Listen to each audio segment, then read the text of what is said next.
You think you know war, but until you've truly understood what it meant to fight in the jungle, to breathe air so thick it felt like drowning, to march through mud that consumed your boots, to endure rain that never stopped, you've only scratched the surface. Forget open battlefields. Here in the Pacific, Indochina and Vietnam, every step was a battle against the environment itself. The enemy wasn't just across from you. The enemy was the mud beneath your feet, the rain that never dried, the insects that carried death, and the disease that claimed as many lives as bullets ever could.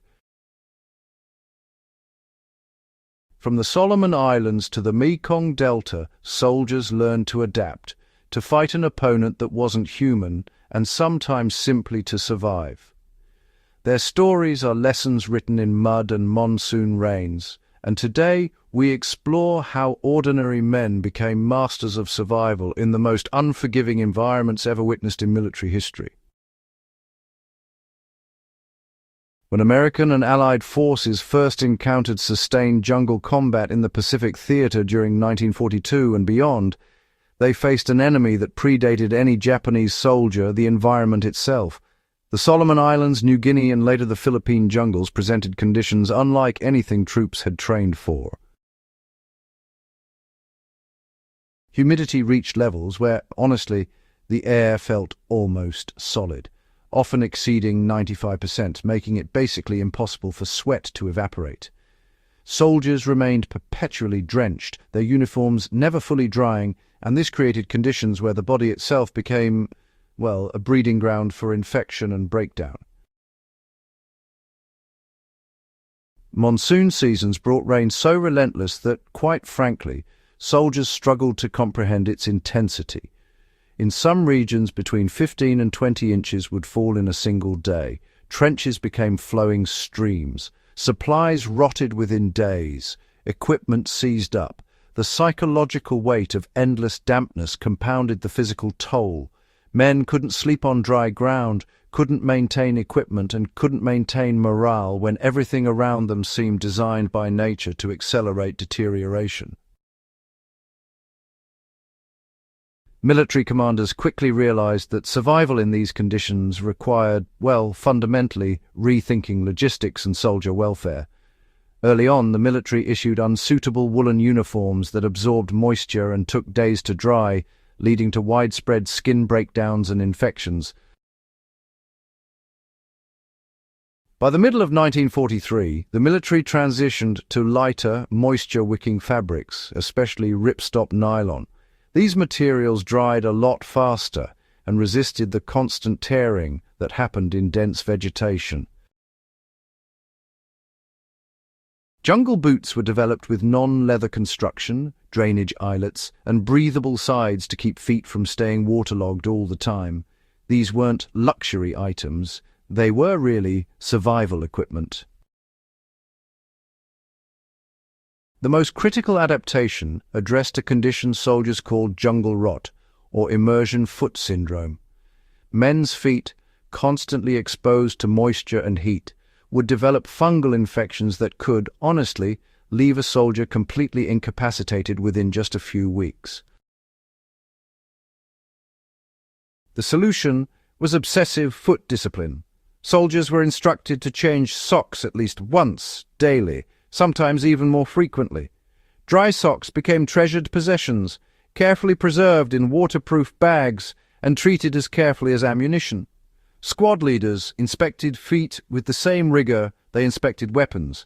Antifungal powder was distributed and applied religiously. This wasn't arbitrary. A soldier with rotting feet couldn't walk, couldn't patrol, and simply couldn't survive. Prevention was literally a matter of life and death. Shelter became the second critical adaptation. Sleeping on soggy ground meant waking paralyzed by cold and damp. Soldiers learned to elevate cots and bedding using bamboo and fallen branches, creating platforms above the waterlogged jungle floor. Ponchos, the standard-issue rubber raincoats, were ingeniously rigged together to form temporary shelters, providing just enough protection to dry equipment and catch a few hours of restless sleep.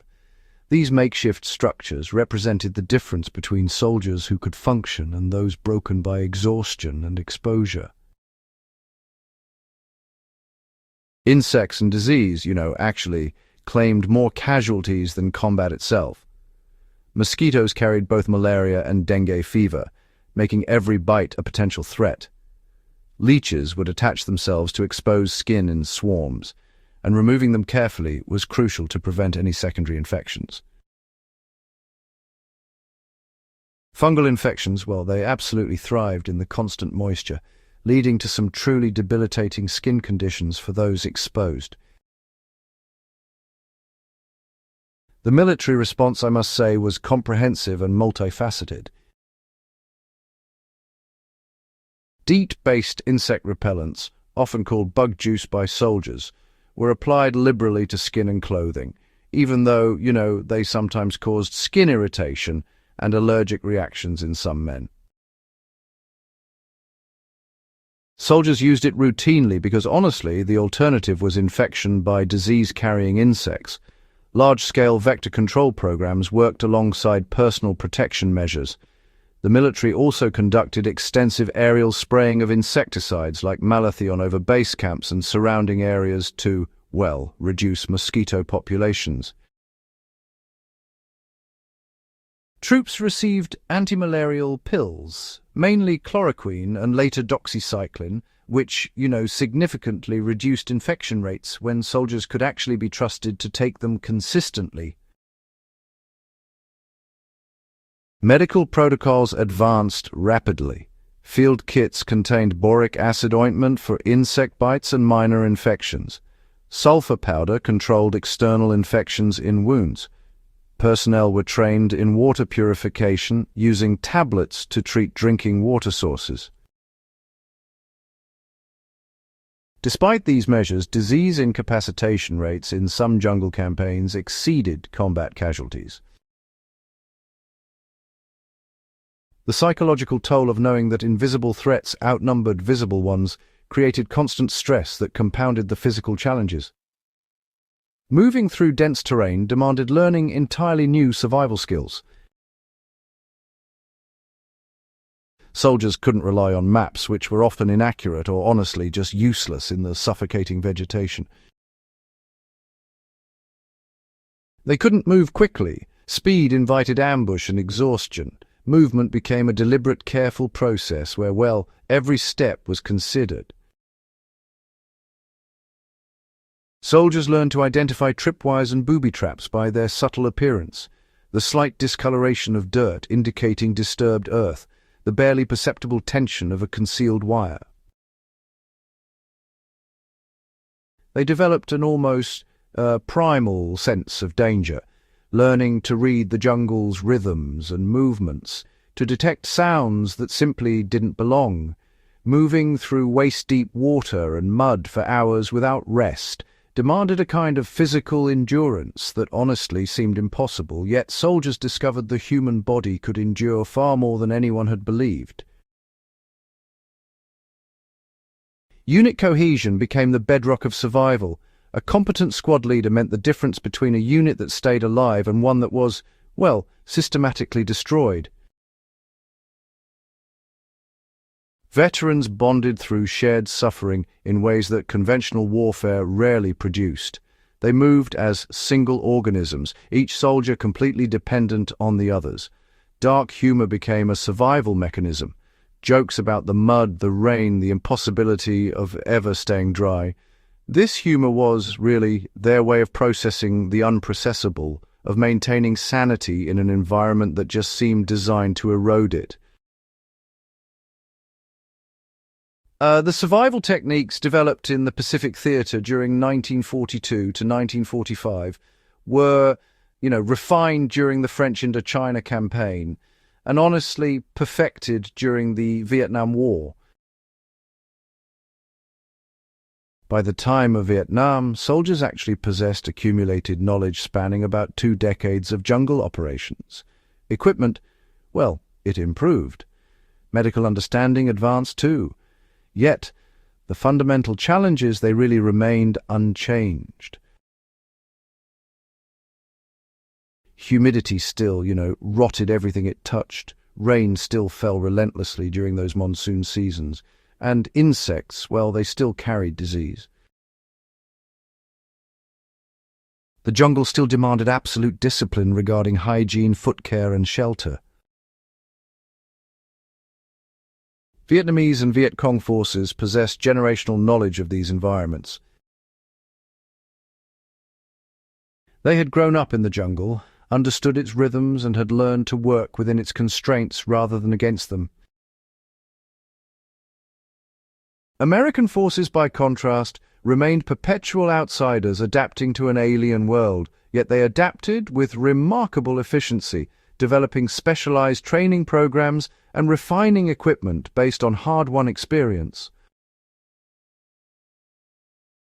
The story of jungle survival from the Pacific to Vietnam is ultimately about human resilience. Ordinary men pushed beyond their perceived limits and discovering they could endure. It's a story of ingenuity born from necessity, of discipline maintained under relentless environmental pressure, and of the human capacity to adapt to almost anything. These lessons remain relevant today. Whether you're interested in military history, wilderness survival, or understanding human endurance, the stories of soldiers in the jungle offer profound insights.